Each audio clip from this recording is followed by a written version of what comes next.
We've seen with the industry declining, the jobs not here, whether or not people are having as many children as they did one time, but our enrollment continues to decline.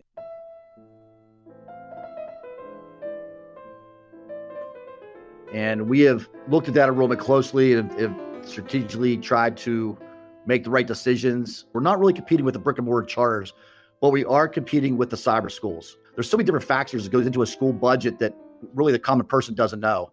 I believe by educating them and telling them the story as to what's going on in the district, you get them on your side. We might agree to disagree then, but at least they know the facts. Today, we're looking at enrollment, specifically enrollment that is declining in a district in rural Pennsylvania, and how one director of finance is using data to make difficult decisions and create the kind of transparency that gets the community on board.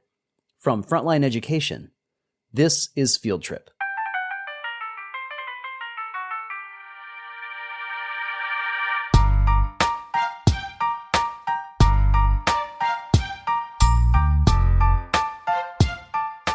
Welcome to the Field Trip podcast. My guest today is Sam Kirk, who is the Director of Finance and Operations at Armstrong School District outside of Pittsburgh, Pennsylvania. Sam, thanks for coming on today. Oh, no problem, Ryan. Thanks for having me. Most people who listen to this podcast have some understanding of how enrollment impacts a district's finances, but I would love it if you could walk us through the trends that you've seen in Armstrong over the last few years about your enrollment. What has that looked like for you? Sure. I've been with the district about 8 or 9 years now, and as a typical Western Pennsylvania school, our enrollment continues to decline. We've seen with the industry declining, the jobs not here, whether or not people are having as many children as they did one time, but our enrollment continues to decline. And we have looked at that enrollment closely and have strategically tried to make the right decisions. It's like a supply and demand, just like in any type of organization or industry. When the supply is not there, you have to make some difficult decisions. So we've done some things with consolidating schools, closing schools, building new ones to put those children into one setting instead of 3 buildings. And then that means we had to have less staff to run that. So basically, it was a nice budget win for us when we did that. How have you been monitoring enrollment and the financial impact that it would have? We track enrollment monthly. We have an enrollment department, a child accounting department that tracks that. But now with the Frontline software. Here, Sam is talking about Frontline's business analytics software, which the district uses to look at financial trends and make financial forecasts. Being able to plug that in and do some trends and do some nice graphs, which I share with my board and communicate with our stakeholders using some colorful, nice graphs and showing the trend. And unfortunately, it's not a great trend, continues to decrease, but at least, they see it monthly as well as during our annual budget presentation. They see how that enrollment's having an effect on our bottom line. I know that you've been working to create a culture in which data is used as a mechanism for transparency, both with the board and with the community. Could you give me an example of what that looks like? I've been doing this a long time, and numbers don't lie. I think the best thing you could be in when you're in a position like mine or any administrative position in a school district is to be transparent. Everybody sees, we're a $110 million organization. How in the heck can a school district spend $110 million in Armstrong County? We have 4,700 kids. We have 8 buildings. We have 480 square miles. So there's so many different factors that goes into a school budget that really the common person doesn't know.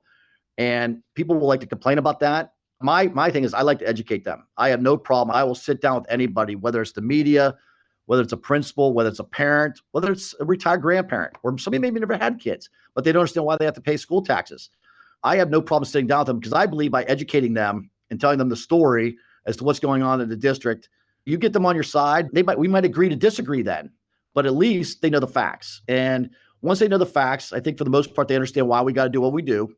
What I found out with the software that we use now, it's more visual. And a lot of people, instead of just seeing numbers all the time, they like to see visual. They like to see graphs. They like to see pie charts. And it's just become more understandable to them than just reading numbers. They see the picture, the story behind with the pictures, the future. They see it all that way because I can see the trends. I can plan that for them and present that to them. So I think the community's embraced it. The media's embraced it.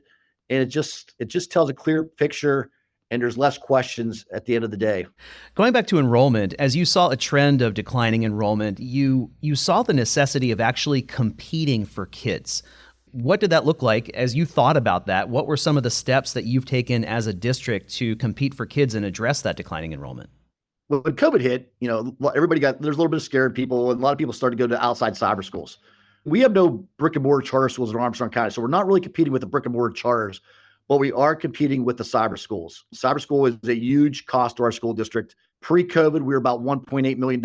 At the height of COVID, it's about $3.7 million. So what we decided to do is to create our own online school. We went out, we hired a principal. He was actually a graduate of the Armstrong School District, but he's working as a principal at a cyber school. We stole him away, brought him back, helped him create our cyber school.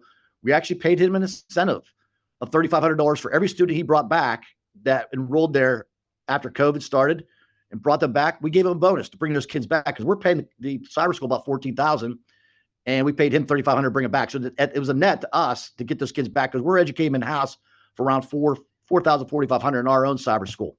So it was important for us to get those kids back. We are back down to almost pre-COVID levels now of students enrolled in cyber. That was the initiative that we took. Create our own cyber, bring a principal in that knows that side of the business better than we know, and to convince those kids to come back and get an Armstrong School District degree when they graduate. Yeah. So I want to go back to the data for a second. So you're looking at trends, you're trying to monitor where we've been, what are we seeing it, level off or anything like that. How does it work for you as someone who works in school district finance? What are the kinds of questions that you are asking when you're looking at that data? And what are the kinds of decisions you're able to make related to your district finances because you have access to that data?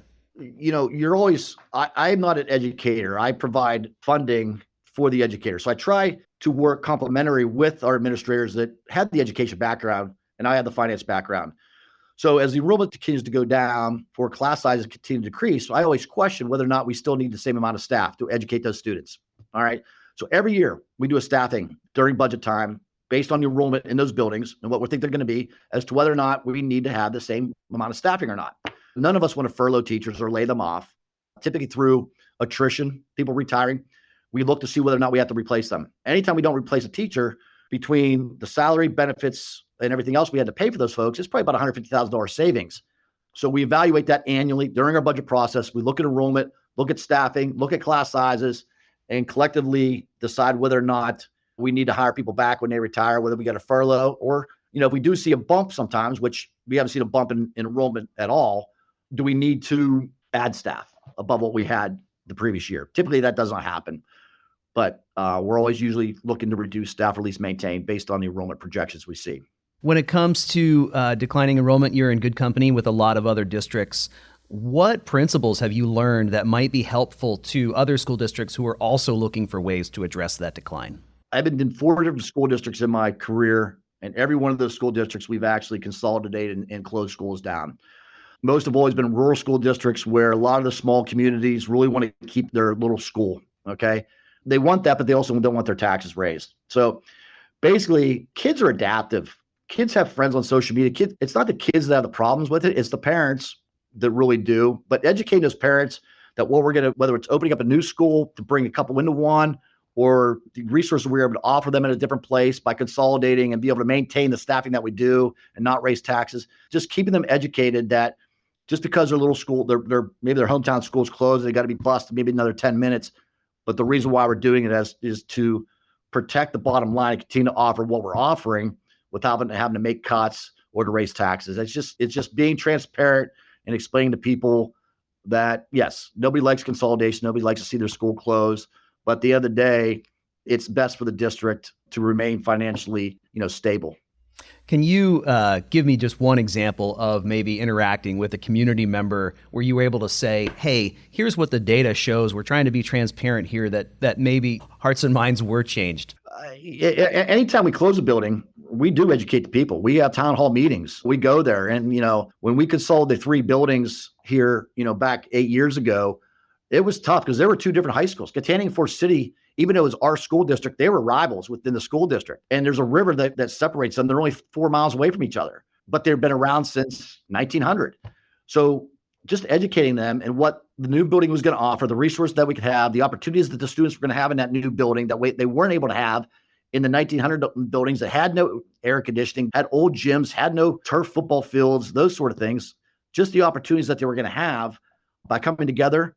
The students were not the issue. It was the parents who graduated from those places, and they just couldn't see the big picture. But now, people embrace what we have. We have a beautiful building, whether it's the band and the different student groups. They've rallied together under new colors. We didn't use a color from either school, all brand new colors, brand new mascots, all those things. And just, it's been a good thing, not only for the community, because the two communities now, they come together, they rally together for different things, but also financially, we've really bared the fruits over the last 8 years of that consolidation, and we continue to. I'm curious, if you didn't have the information that's in front of you, if you didn't have the data or the ability to present that well, what kind of impact would that have on you as a district finance director in your ability to not only make decisions, but also get community buy-in? It helps with making decisions. I mean, obviously, I did not have the data as much before. I used Frontline and all that, and I still was able to make decisions. It makes it easier for me to make decisions, but also makes it easy for me to make people understand why I'm making recommendations based on the data. So having that information, that data, and educating the people with that data, it just makes that whole process a lot more easier. Instead of Sam Kirk being up there just speaking about something, having it on front and being visual, showing it to them, people grasp it a lot easier. That's fantastic. Sam Kirk from Armstrong School District in Pennsylvania, it has been great talking with you. Thank you today. Thanks, Ryan.